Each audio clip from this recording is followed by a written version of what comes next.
Travis Wesley has had one of the most frustrating days ever. After all, it's not every day your 23-year-old beautiful wife tells you she's going out with other men starting tonight. Travis sat at the kitchen table with his hand around his glass of monkey shoulder scotch.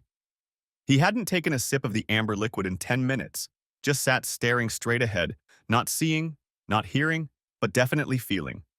Sick as a dog. Travis knew there wasn't enough Alka-Seltzer in the world to make his stomach stop hurting. He'd heard stories of other people's wives telling them they were going to date other men, but he'd always assumed it was just an urban legend. How could a woman assume that her loving husband would allow her to date other men? Other men?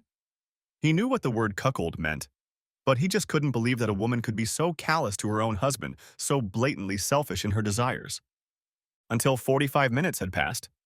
Of course, it was Monday, but it was a good day at the firm where Travis worked, and he was even out the door a few minutes after 5 p.m. whistling a cheerful tune.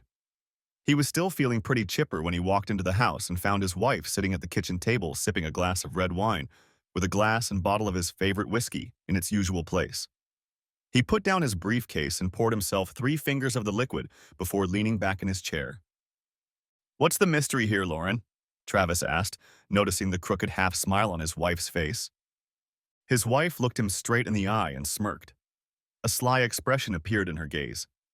He moved nervously in his chair. "Do you think, Trev, I've been a good wife and mother all these years?" she asked nonchalantly. Travis furrowed his eyebrows. His wife knew he was a quiet, brooding man, and she could practically see the wheels turning in his head before he answered. "Yes, it is. So? Do you think I should get some kind of reward?" she asked in the same indifferent tone. A few more seconds passed while Travis carefully considered the question again. "A reward for doing what a good wife and mother should do? Do I get rewarded for doing what a good husband and father should do? What the hell are you asking me, Lauren?" Travis asked irritably. "Travis, I want to go on a date with another man tonight," she said, calm as a lake on a beautiful morning. Travis was glad he sat down. He could feel the bile rising in his body. His thoughts were like a freshly scrubbed chalkboard, completely blank. A date? He squeezed out of himself with difficulty. With another man? Lauren looked at her husband like a neglectful child. She nodded slowly. "Yes, with another man, Trav. I haven't been on a date with another man since you and I became exclusive 24 years ago. I've been a good wife to you, a good mother to the kids, and I deserve a date with another man, a chance to try someone new. Not someone to love, but someone you can have fun. Just have fun," she said. "I'm 47, and I'm not going to be beautiful forever. I want to experience more men while I'm still a desirable woman and can get them with a snap of my fingers." Travis's lower jaw slowly dropped. He knew he'd heard his wife's words correctly. But couldn't she have meant it? He didn't even have to ask that question. Lauren nodded her head at him, as if she'd read his mind. "Damn," he muttered as she rose from the table and headed up the stairs to the bedroom to change. When Lauren came downstairs, she looked stunning in a little black dress that practically fit her gorgeous body. It came to mid-chest in the front without a bra and barely reached mid-thigh. Her makeup was light. A beautiful woman needs a lot of makeup, and her long blonde hair was gathered into a high ponytail. It was a stunning moment. Lauren saw that in that moment, she belonged completely to her husband. Then, "I'm not going to let this happen, Lauren," Travis said, getting up from the table. "I don't know what you're letting happen, but you won't do this and you will remain my wife." Lauren's beaming smile turned into an ugly grin. "You're not going to ruin this night for me, Trav. You sure talk tough, but you know you're not going to divorce me over this. Where are you going to find a woman like me if you let me walk away? You won't, and you know it. And the kids will be mad at you for ruining our family." "I agree, Travis. Let me have fun for a few years and then we'll be just you and me again and grow old together. You know you love me. You don't want to be alone for the rest of your life while I have my choice of men." A car horn sounded. Lauren grabbed a small bag and walked over to Travis, trying to kiss him goodbye. Her husband flinched as if from a mild shock and jerked aside. For a moment, Lauren looked surprised and hurt. Then her expression changed to anger. "Snip, I'll be home when I get back," she snarled and strode away. He watched in horror as she walked out the door. Had his 23-year marriage come to an end? It looked like it was. Lauren didn't even look back at him as she walked out the door. Scientists have established a sad but true fact. People with good looks have an advantage in life over their more ordinary peers. They make friends more easily. People pay more attention to them, and teachers tend to give them better grades. In Lauren's case, things worked out just fine. She quickly realized that if she flapped her eyes and smiled, she could get just about any boy she wanted. Like almost every boy she'd interacted with, Travis had fallen under Lauren's spell almost from the first time he'd met her. His family had moved to town the summer just before he went into 8th grade. He met Lauren on his first day of school and was quickly charmed. Travis was a pretty good athlete and was popular with the other students. He finally got up the courage to ask Lauren out on a junior high school-style date, and she accepted. They became a couple, and it stayed that way until the first few weeks of her freshman year at the local high school, when Lauren dumped the young man in favor of junior Landon Estes, who was a player on the school's soccer team. Travis was 5'4", 110 pounds as a freshman, and Estes was 6'2", 190 pounds. Although his feelings were hurt, Travis accepted his fate. He realized that Lauren was no match for him in looks. Furthermore, most of the boys at school did not match Lauren in looks. Due to the fact that Lauren was dating a soccer player, she socialized with the popular boys at school. Travis was one of the faceless minions roaming the hallways. He dated and befriended select students, but never socialized with Lauren Soames again during their high school years. He noted that the few times she had come face-to-face with him, she had acted as if he was a complete stranger. The first time it happened, he got angry, but then he learned to accept it. By his senior year of high school, Travis had grown 9 inches and gained 40 pounds. He was a handsome and athletically built young man, but he was a long way from Lauren. Of course, not many people were like that. He went to the prom with his attractive but unspectacular girlfriend. Lauren was the prom queen, and her date was the prom king. After high school, Travis enrolled at Michigan State University to study accounting. During the 4 years of study, he met with several girls, but he did not have serious novels. Lauren attended Central Michigan University as a marketing major. During her college years, she dated and slept with many men, including a marketing professor when she needed to turn a B into an A. By pure coincidence, they both got jobs in Grand Rapids after college graduation. About a year after graduating from college, Travis and a few of his coworkers were enjoying a Friday night dinner and socializing at a popular bar restaurant when Lauren and 2 women walked in. All heads immediately turned to look at the spectacular woman in the green dress. Lauren hardly paid any attention to it because at this point everything was expected and she was already used to it. "Who is this goddess?" Steve White wheezed, addressing the entire table of coworkers. Before he could consider his words, Travis reflexively replied, "That, ladies and gentlemen, is Lauren Soames."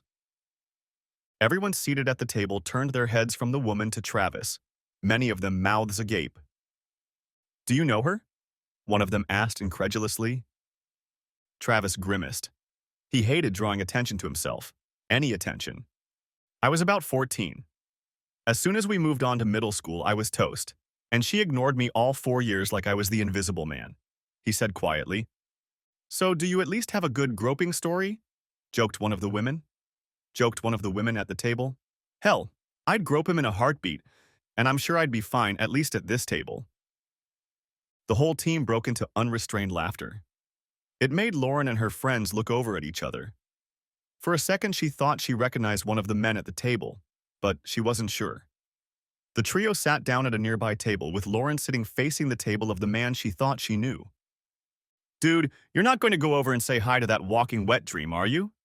White inquired. "Jesus, Steve, you're drooling. Very unimpressive," said the first interviewee, Casey Gardello.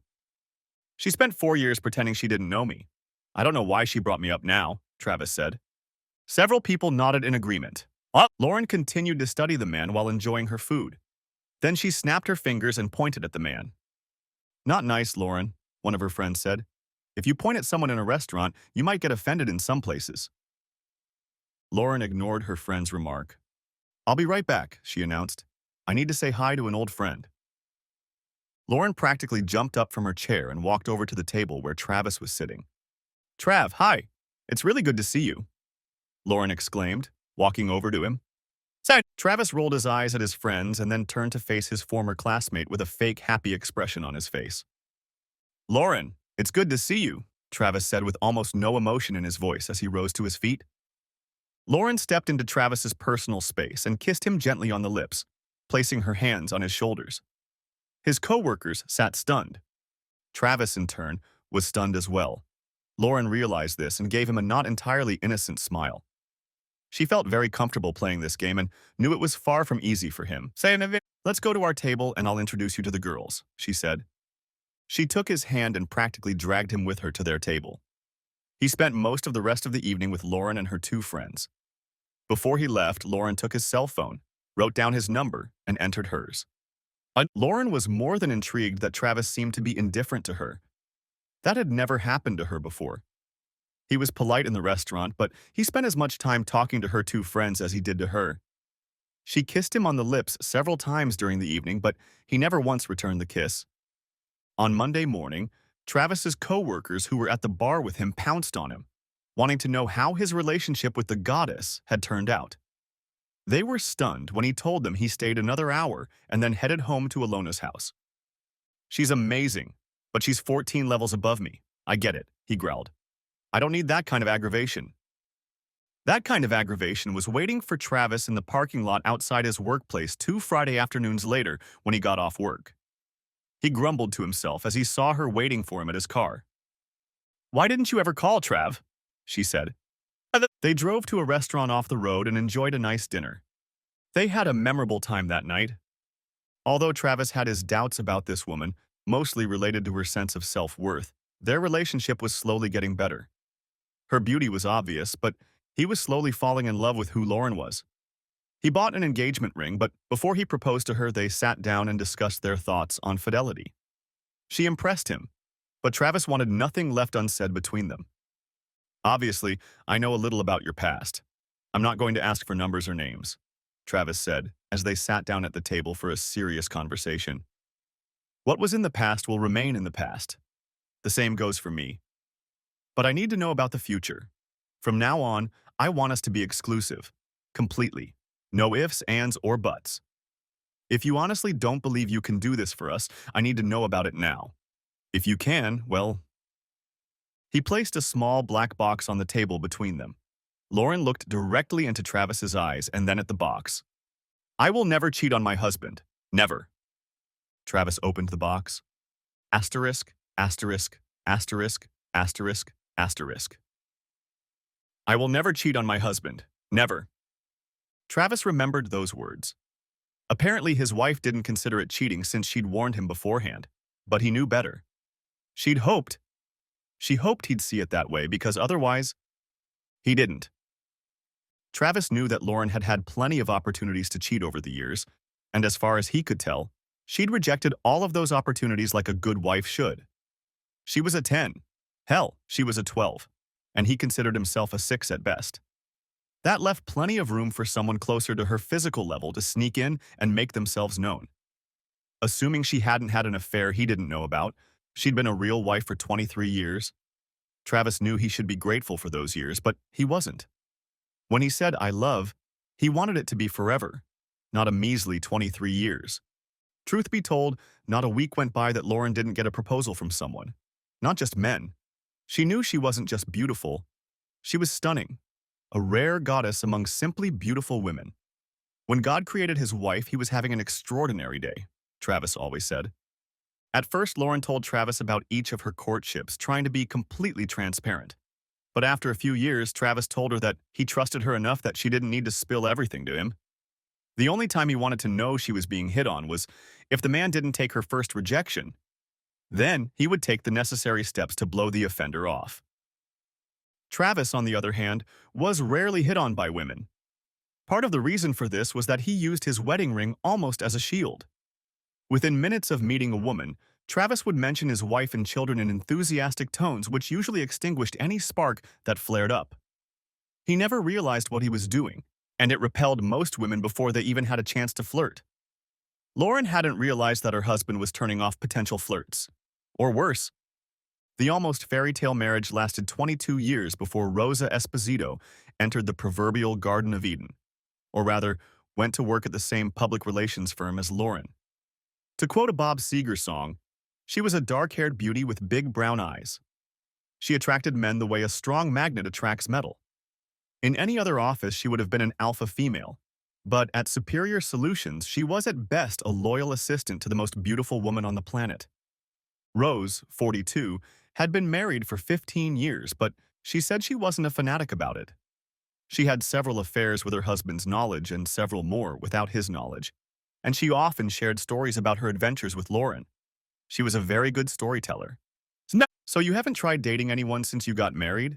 You're a rock woman, but I don't believe you don't want to, Rose said one day during a coffee break at work.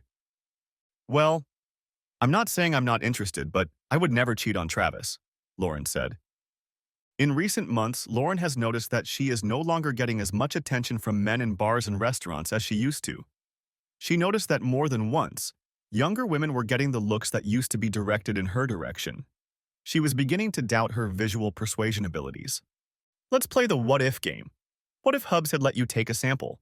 What then? Rose asked. No. It was obvious from the look on Lauren's face that she had never thought of such a scenario before.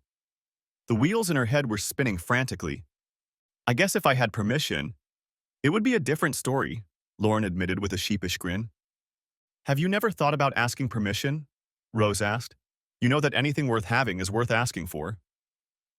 Lauren had never thought about it before. Her face lit up and then lowered. He'll never give me permission. Never, Lauren said. Am I going to have to do all the work here? Rose asked. Unspoken permission. Tell him, and then take what you want, regardless of his answer. Tell him he loves you enough to let you do it. You can get through this because love has nothing to do with it. You only love him. Travis was awakened by the sound of a car pulling up to the house. Glancing at the clock, he realized it was a few minutes after 3 in the morning. Glancing at the bottle of Woodford Reserve, he realized he'd finished about half of it. Big night, huh? He teased Lauren as she walked through the front door. Travis looked closely at the cliché his wife had turned into. Her hair was combed but disheveled, her makeup was missing, and her clothes looked rumpled. She looked far from remorseful, but smug. Sam, I could have told you the same thing, she hissed. You didn't have to wait, you know. I'm going to bed. Will you come? Maybe never again in my life with you, he snapped. Lauren threw him a look of utter disgust and headed up the stairs. Travis poured 3 more fingers of bourbon into his glass and went back to watching ESPN. Travis spent the night in his lazy boy chair, half dozing, half drinking, and his stomach rumbling. Around 9, he finally got out of his chair and made himself breakfast. As he ate, he heard the shower turn on in the master bathroom. Here comes the slut, he thought to himself. Under normal circumstances, Travis would have expected his wife to come downstairs in a robe and with her hair wrapped in a towel. This morning, she hadn't come downstairs for about an hour, and when she did, she was dried, dressed, and wearing makeup, looking as flawless as ever. He'd expected nothing less. Did you happen to leave me anything to eat? She asked. I brewed a big pot of coffee, but you'll be eating on your own. And since you're being domestic, I think now would be a good time to talk, he said firmly. Lauren was surprised at how unemotional Travis seemed. She had expected him to be just seething and irrational, which meant he would be easier to manipulate. A rational Travis would make the conversation much harder, she reasoned to herself. You want to know about last night? She asked softly. Softly, she asked. Travis caught the note of superiority in her tone. Did she really think he wanted to know how he was being tricked? Hardly. What I want to know is, how do you see this marriage going forward?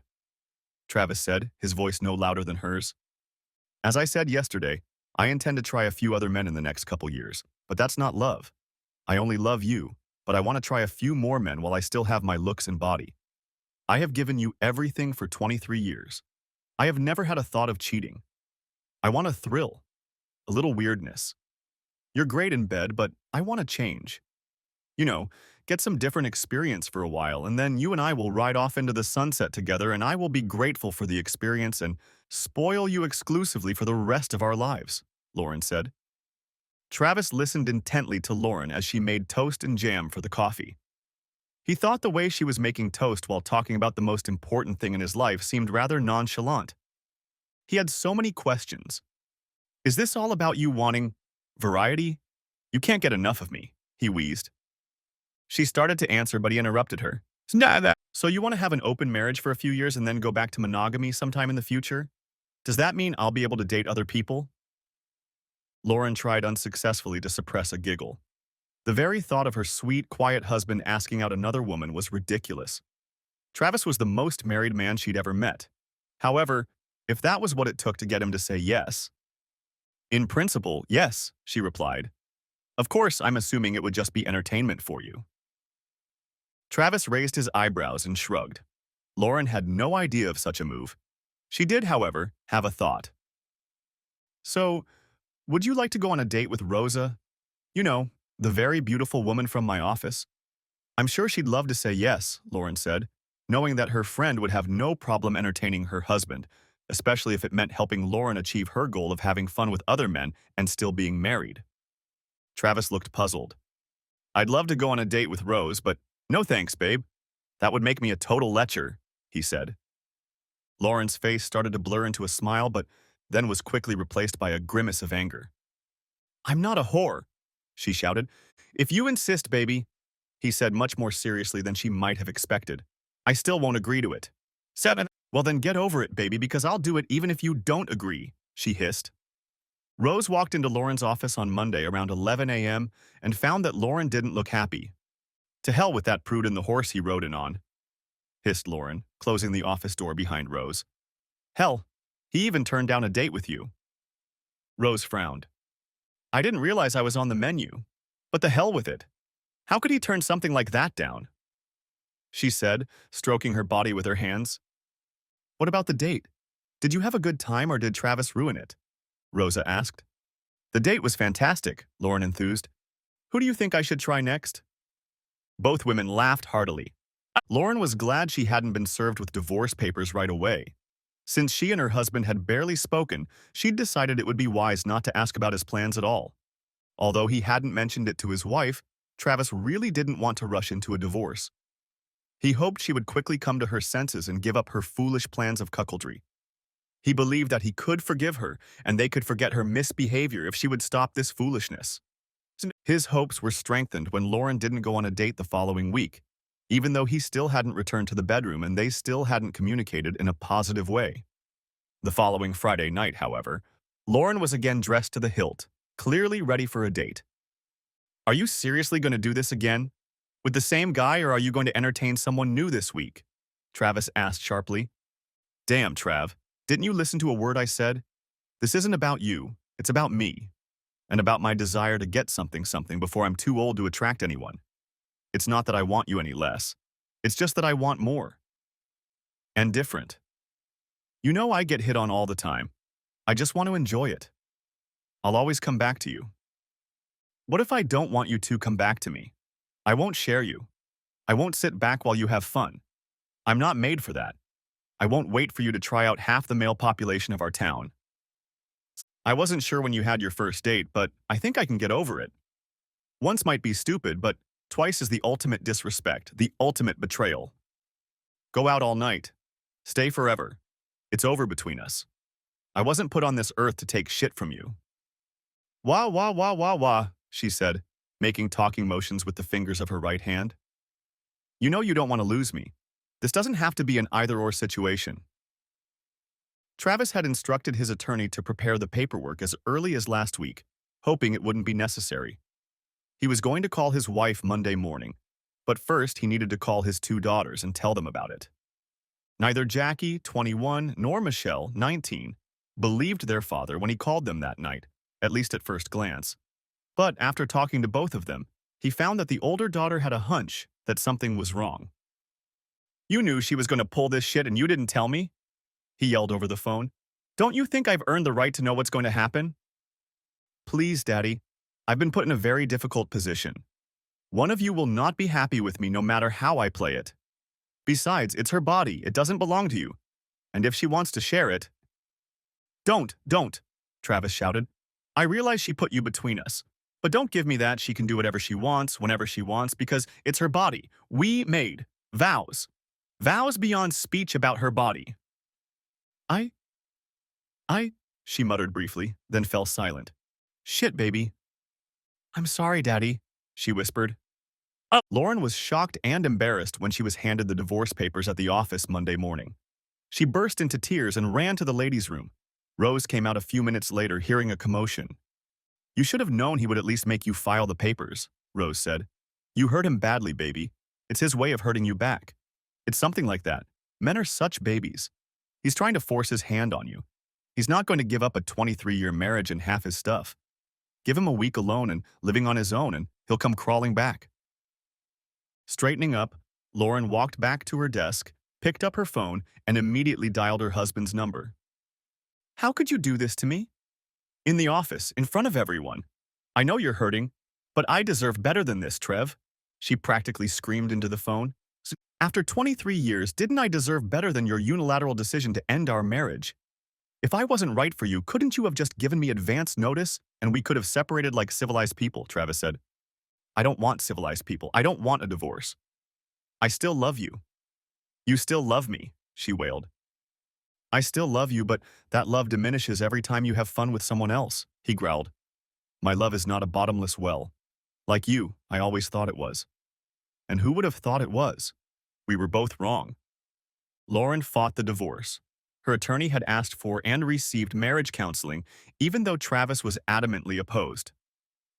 Lauren smiled, and Travis frowned as they were led into the inner sanctum of the counselor's sanctuary and caught Lillian Camacho in one of the chairs behind the counselor's desk. Most marriage counselors considered it their job to reconcile divorcing couples, and there seemed to be a preference for female counselors. The couple took 2 of the 3 available seats at the table. The counselor cleared her throat, signaling that she was beginning. "I've read both of your cases and reviewed your statements," Ms. Camacho began. "Let's start with the simplest. Mrs. Wesley, did you actually tell your husband that you were going to be seeing other men for several years?" Travis was trying hard not to let the counselor see his smirk. Lauren was trying hard not to let the counselor see how shocked she was. She thought about lying, but then realized she had no cover for that lie. Yes, I told him that," she replied quietly. "It's something I don't need, for him to do for me. It won't affect our marriage." "Well, I think we'll call it a day," the counselor said. "I'm sorry to have wasted your time, Mrs. Wesley. I'll talk to the judge and end this whole mess." But, but, Lauren stammered. "It's like that. Honey, if you thought for 1 minute that what you did to your husband would go away with me, you're out of your mind. You should be ashamed of yourself, but apparently you don't have an ounce of shame in you." "Frankly, you disgust me," Miss Camacho said. For the next month, Lauren called and texted Travis several times a day while he rented a small apartment near his home. He didn't return her calls or texts. Then she enlisted the help of their daughters, who called several times. "Dad, you know you still love her. If she stopped seeing other men, would you give her another chance?" Michelle asked during one of those calls. "So she continues to do this even after I made her serve?" Travis asked in a trembling voice. All he got in response was silence. That was all the answer he needed. Michelle never called again to ask him to try again. Travis was surprised at how quickly word of his impending divorce spread, especially among single women. Several female co-workers at his work had expressed condolences about his marital problems, as well as several women who were friends of both himself and his wife. He was smart enough to realize that not all of their condolences were altruistic. Connie Myong, a longtime friend of his wife's, had called to express her regret for what was happening in Travis's life. She unobtrusively offered him a shoulder to cry on. Travis was shocked that his wife's close friend was hitting on him so openly. In all the years they'd known each other, the divorced woman had never once cast even an oblique glance at him. "I would never pursue a friend's husband. It's just wrong," she told him. "But now that you're a free man, the rules have changed. I'm letting you know I'm interested in you." "I'm shocked. I'm flattered. But I'm not a free man yet, Connie, and I won't date until the divorce is final." "I know what I'm doing is stupid, but I won't cheat," Travis said. "You're such a Boy Scout, Trav. That's one of the things I like about you. Always have." "Can I at least get you a date when you're free?" Connie said. "Sure," said Travis, "but I don't want to come between you and Lauren. After all, you've been friends for years." "I appreciate your sensitivity, but just because she's a coward doesn't mean I have to miss out on a good man. I wouldn't give it a second thought if you were just a strange guy and we just met," Connie said. "Maybe I'll call you when the leash is down," Travis joked. Travis proved true to his word and called Connie the day his divorce became official. Saturday night, they went out to a restaurant and then to a local jazz club. Both were pleased with the date, and he promised to call again. Travis hadn't thought about taking off his wedding ring on the day of the final divorce, but apparently it was a big deal for single women. Several female coworkers had noticed the empty spot on his ring finger and commented on it, and suddenly the level of flirting in his office had increased markedly. This was new to him, and one day at lunch he told his best friend in the office about it. "There are a lot of beautiful women in this office. How have I never noticed this before?" Travis asked. "You, buddy, were just a bastard," replied Robert Ardito. "You were so much in love with that woman that you wouldn't even look at the others. And maybe that was part of the problem. She's constantly being scrutinized. She has value. And you were so emasculated and gave off such a vibe that no woman would even look at you." In the first month after his divorce, Travis went on 4 dates, 2 of them with Connie. He never managed to sleep with any of the 3 women he went out with, but that wasn't his goal. The second month, he was just as busy and slept with 2 women. Travis's daughters, who in recent months had gotten along better with their mother than with their father, kept hearing her assertions that she could get any man with a snap of her fingers, while their father was just an average man in his 40s and had trouble even finding a date, let alone a steady girlfriend. They felt sorry for their father, and one Saturday morning, about 2 months after the divorce, they showed up unannounced at his apartment. Travis wasn't happy to be woken up at 8:36, especially since he had entertained his companion late the night before. Sonia, a 25-year-old girl, was the daughter of a friend who needed a reliable girlfriend for a wedding reception. The evening went so well that the couple decided to end it at Travis's apartment. At that moment, she was already asleep in his bed when he opened the door in his robe. "What?" he asked, as he swung the door open and saw the smiling faces of his daughters holding bags of bagels, lox, and cream cheese. "Hey, Dad, can't your 2 favorite daughters stop by with breakfast?" Jackie said as the couple entered the house. Travis kissed both of them on the cheek and led them to the kitchen table where they emptied the bags they carried in their hands. They were just stacking bagels when Sonia came out of the bedroom wearing one of Travis's white shirts, half-buttoned, and probably nothing else. "I'm sorry. I didn't realize you were expecting company, kiddo," Sonia said. "Mom said you were a free agent." Both girls blushed as Sonia poured herself a cup of coffee. No, Sonia. These are my daughters, Jackie and Michelle," he said, pointing to the daughter with the appropriate name. "They're here for breakfast. Bagel and lox?" Sonia giggled. They made small talk for a while until Jackie asked if Travis had talked to Lauren lately. He frowned, for the first time in days. Up until this point, it had been nearly impossible for him to get upset when he was with Sonia, even though she was a little heavy for his 48-year-old body. "I have to tell you, Dad, we thought you'd miss Mom by now," Michelle said. "We know she misses you." That's a I would have thought that with me gone, she'd be living life to the fullest. I know I was a boat anchor for her. I thought she was knocking them 2 together in our old bed." "Daddy," Jackie said while Sonia giggled and Michelle frowned. "She's not a slut, you know." "Really? Think about that for a second. How many guys has she slept with since we broke up? And that's just the 2 I know about before I left." Both girls blushed and lowered their heads. "Wow. 2 guys a month for how many? 10 months? That would be 20 different guys. 3 guys a month would be 30. Seems like a lot to me," Sonia agreed. If looks could kill, Travis's daughters would drive Sonia to her grave in seconds. She was well aware of that fact. "Hey, don't blame me if a woman can't keep her legs closed," Sonia objected. Kids. We're not ruining my good weekend," Travis stated. "Sorry," all 3 young women muttered simultaneously. "So, are you 2 a couple?" asked Jackie quietly to Sonia. "You don't look any older than me." "Your father says we're the same age, but don't worry. I'm not going to be your stepmother someday. We're just friends. He's a great guy. He was my date to the wedding reception last night. And he's very handsome. Did I mention he's a great guy too?" "Well, we have to agree that he's a great guy, even though we know he can be a bit of a jerk from time to time," Jackie said. "And yes, he's very likable, for a guy who's old enough to be your dad." It was Sonia's turn to blush. Travis blushed too. "Hey, babe. Remember we have a lunch with the newlyweds families at the hotel at noon.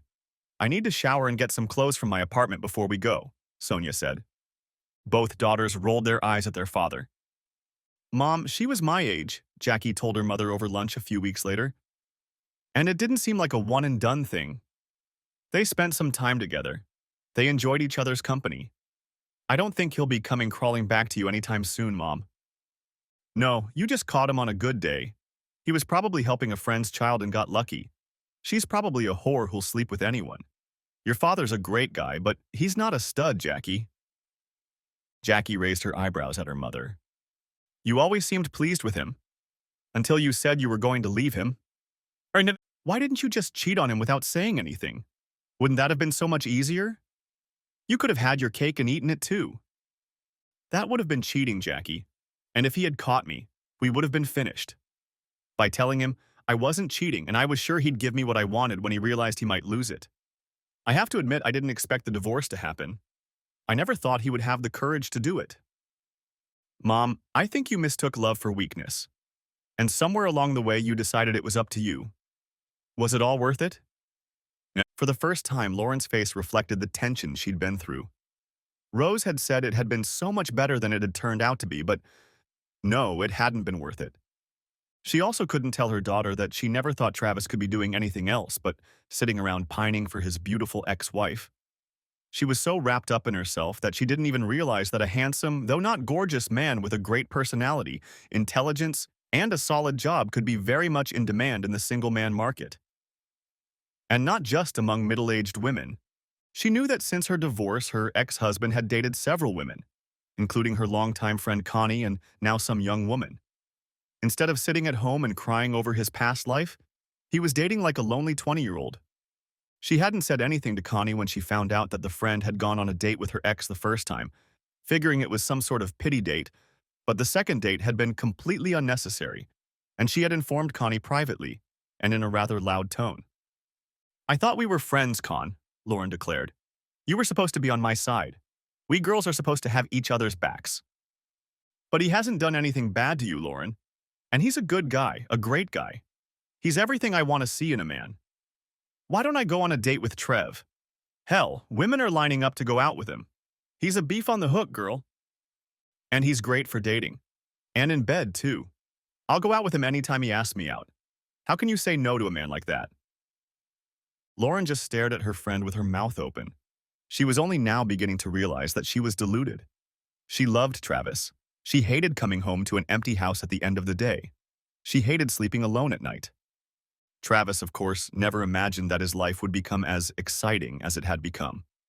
He would have been quite happy if his former boring life had stayed the way it was, but regardless, life suited him just fine. He had a good job and his social life was top-notch. He enjoyed hanging out with several women, and most of his dates ended in bed. He certainly wasn't looking for a long-term partner at the moment. There was more to life than being married to a beautiful woman. Marla Goodling's shoulder-length silver hair with a few purple streaks was gathered into a ponytail coming out of a hole in the back of her Chicago Cubs baseball cap. She was 60 years old.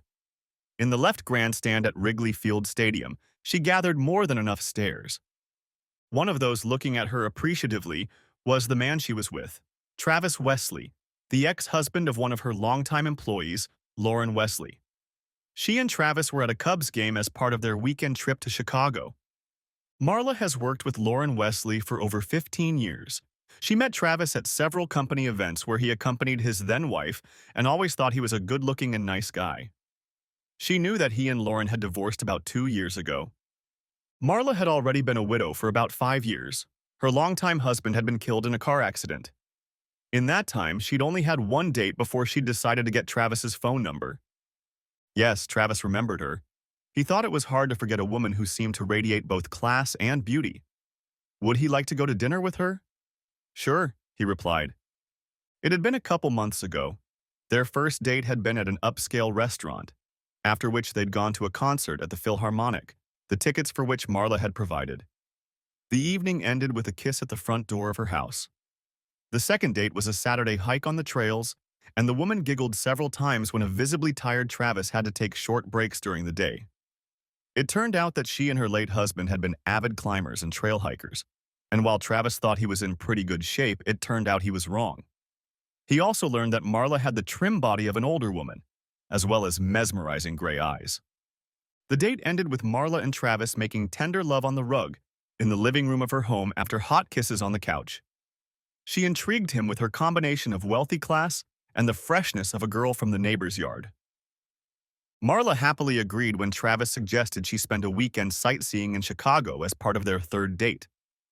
On their first date, Marla told Travis that she had no intention of telling Lauren that they were dating. She wouldn't deny it if asked about it, but she wasn't going to advertise the fact. Marla also told Travis that Lauren had informed her co-workers that she and Travis were divorcing because of irreconcilable differences. Travis told Marla the same story he had told everyone else, that Lauren had cheated on him with at least 2 different men. He didn't elaborate any further. In the 2 years since his divorce, Travis had had several solid relationships and was enjoying what he thought was an amazing life. All of his female partners had a good opinion of him, and several of them hoped they would be considered when Travis started trusting women again and wanted to get married.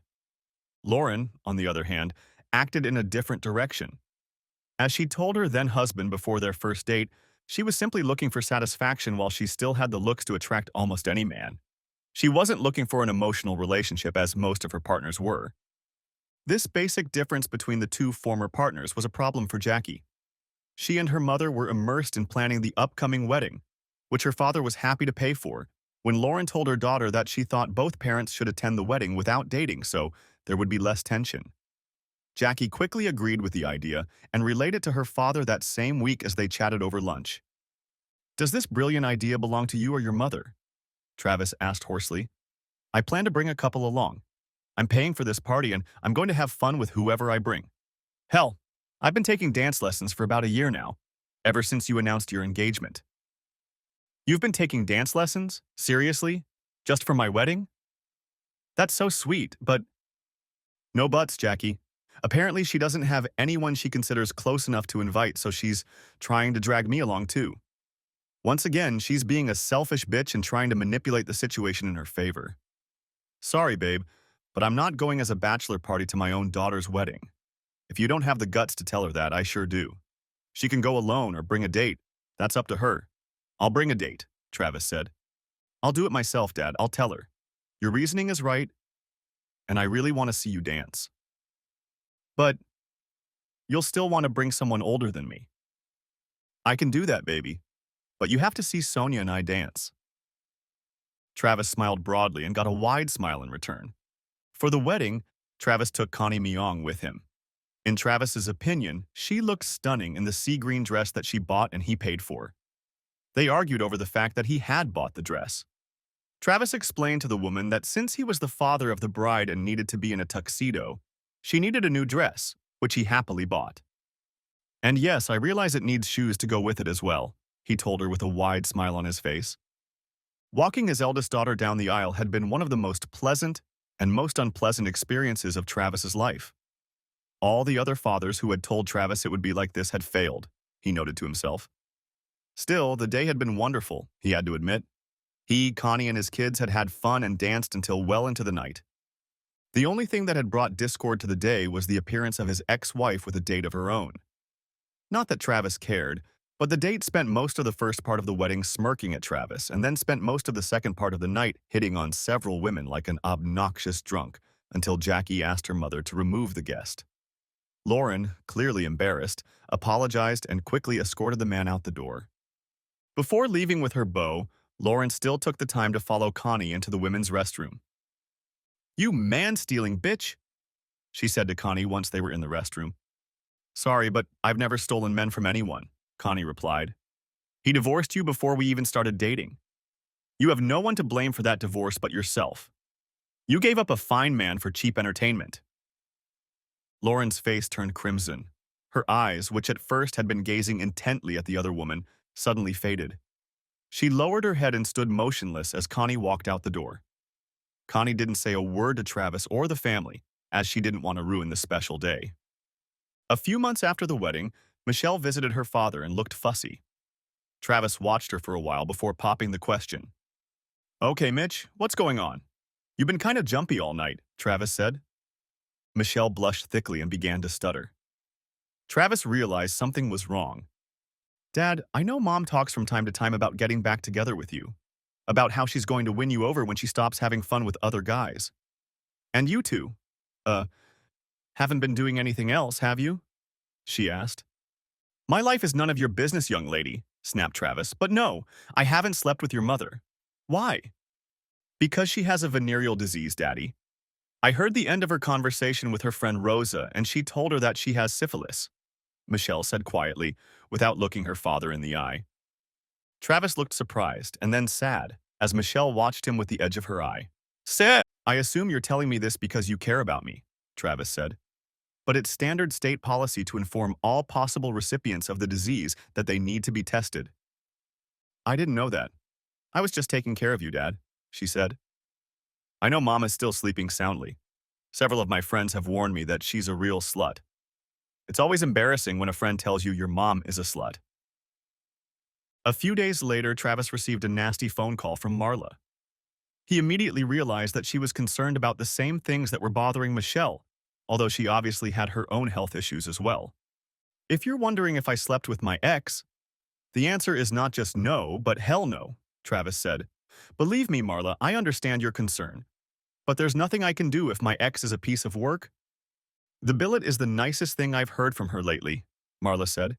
In recent months, her outward activity has been the subject of gossip at the water cooler. It seems the longer she's been single, the less discreet she is. Lauren used her STD as a starting point in her plan to get Travis back. She was satisfied that she had survived enough men to last the rest of her life and set in motion her plan to get Travis back 6 months after the doctor said she was cured. She was still a little resentful of Travis for divorcing her the first time, which was not part of her original plan. She figured her then-husband would never decide to divorce a woman like her, knowing that the odds of him being able to find another in her class were slim. The plan might have worked if Travis hadn't started being pursued by other women. Lauren had no doubt she was a catch, but she hadn't anticipated that Travis would feel the same attraction to other women. I know he's a great guy, but can't these women see that he's not up to my level?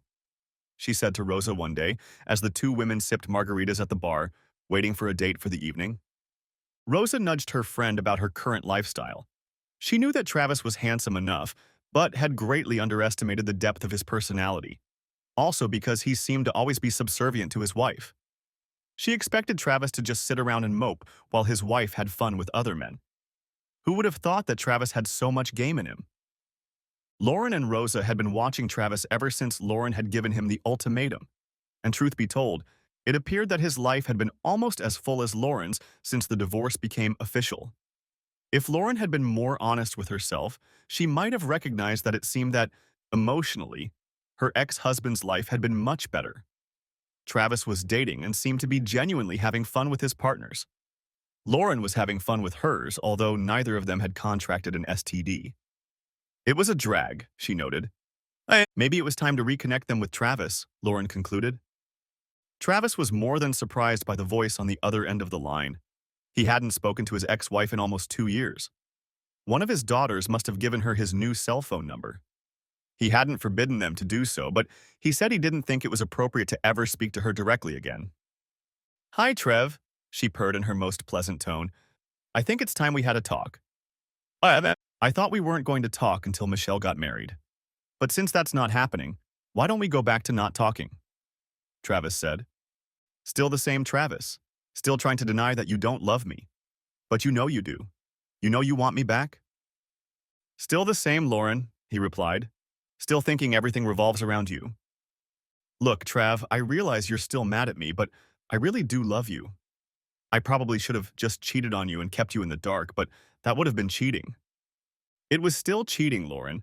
Just because you told me you were going to do it doesn't make it any less true. You did it because you thought I would never give up on you. How pathetic do you think I am? Travis said. I know you think you have 10. Hell, you think you have 12, but it's more than that. You're wonderful. I don't need to live in your shadow. As I've been told more than once, I'm not just the husband of a beautiful woman. Other women want what I have to offer and are willing to repay me emotionally. The last few years have been wonderful for me. Why would I want to date a selfish woman again who clearly has no respect for me? And no matter what she says, doesn't love me the way I loved her. Loved, past tense. Disconnecting, Travis put the phone down and turned to the woman beside him. Ready for round 2? he asked Sonia. Sonia eventually found her soulmate and married him, while Connie and Marla continued their relationship with Travis. He loved them both in his own way, but never married them. They loved him in their own way, too, and both women embraced this joint relationship. A few years later, they were invited to join Travis at the wedding of his second daughter, Michelle. This did not please Lauren, who did not invite a single guest to this wedding. She nagged her daughter, but Michelle wasn't appeased. Next to me, Jackie and her family. Connie and Marla are the two people closest to Daddy in the world, Michelle replied. They love Daddy for who he is and put him above their own selfish interests, which is something not everyone can say. You had him. You gave him away for added entertainment. Why? Simply because you were afraid of getting old and thought he had no other options. He would never have given up on you. Not for anything or anyone. Travis was happy with the way he lived his life, even if it wasn't his first choice. He had gotten out of a situation he thought was unacceptable. Lauren's life wasn't one of loneliness and remorse. After all, she was still a beautiful woman, and beautiful women often just need to show up enough for men to start hitting on them. Lauren had been hit on often, and had had quite a few short-term relationships. However, none of them developed into something long-term. In retrospect, Lauren had to admit that she felt remorse when she told her then-husband that she was going to leave him, only because she still couldn't understand how Travis had given up on her so easily. How she could have miscalculated so badly, she often wondered to herself. She was 12, and he was only 6. It wasn't supposed to end like this. The end. Thanks for watching. I hope you enjoyed it. Subscribe to my channel and watch for the next video.